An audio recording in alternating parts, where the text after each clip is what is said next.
यदि किसी व्यक्ति को शक्ति मिल जाए,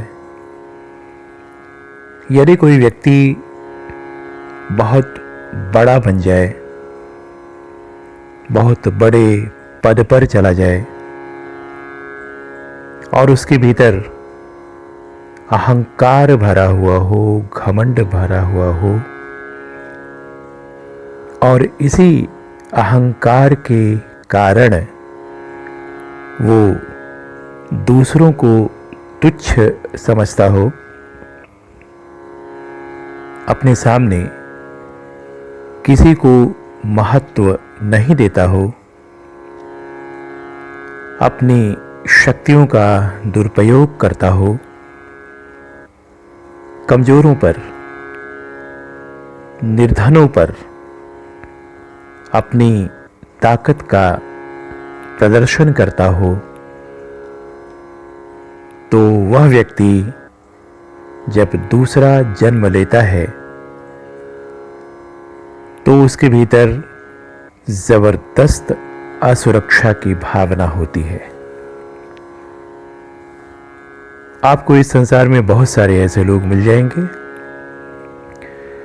जो बात बात में भयभीत होते हैं, मानसिक रोगों का आक्रमण उन पर हो जाता है। कई लोग पागलखाने में चले जाते हैं, कई लोग अकारण भयभीत रहते हैं, अकेले होते हैं तो डरते हैं, अंधेरे में डरते हैं और बिना किसी ठोस वजह के वो भयभीत रहते हैं।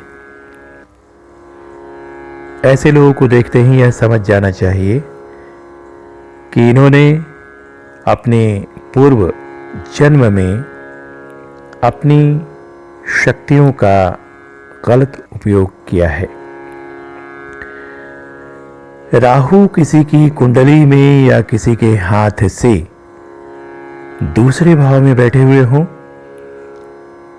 तो यह दर्शाता है कि व्यक्ति अपने पद का दुरुपयोग कर चुका है और उसने अपनी ताकत का गलत इस्तेमाल किया है। आज की तारीख में भी ऐसे लोग मिल जाएंगे आपको जिनके अंदर अहंकार चूर चूर कर भरा हुआ है।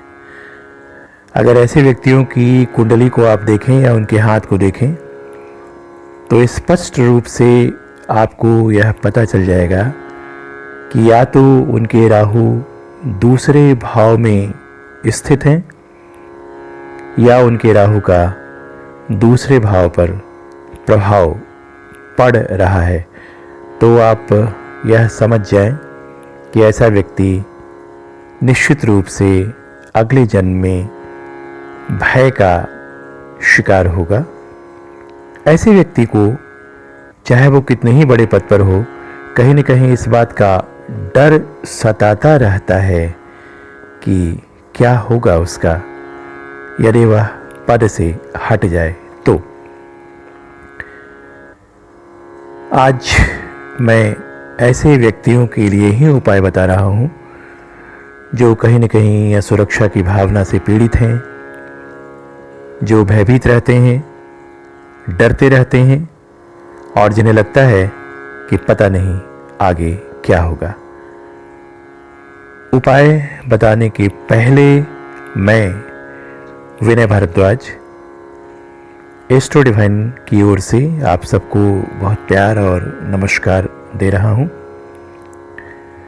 और आपसे गुजारिश भी कर रहा हूं कि आप अधिकाधिक संख्या में हमारे चैनल को लाइक करें, क्योंकि आपकी ताकत ही हमारी ताकत है और हम आपके कल्याण के लिए प्रतिबद्ध हैं।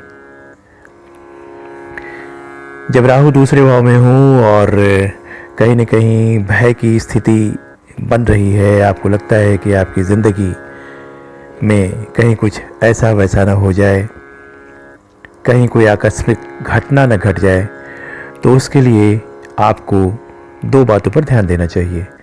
पहले तो आपको गणपति की पूजा अवश्य करनी चाहिए, ध्यान से उनकी पूजा कीजिए।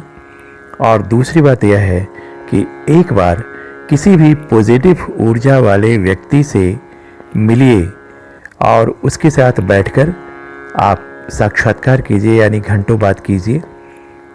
और कभी भी नेगेटिव ऊर्जा वाले व्यक्ति से मत मिलिए।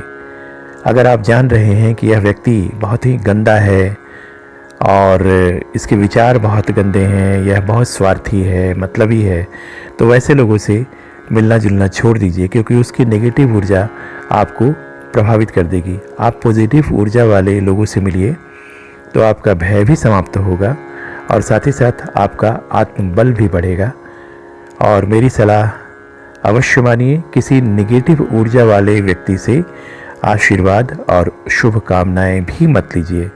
बड़ा ही छोटा उपाय है, लेकिन इसको करके देखिए और ऐसे व्यक्तियों को इससे ज़रूर लाभ होगा। नमस्कार।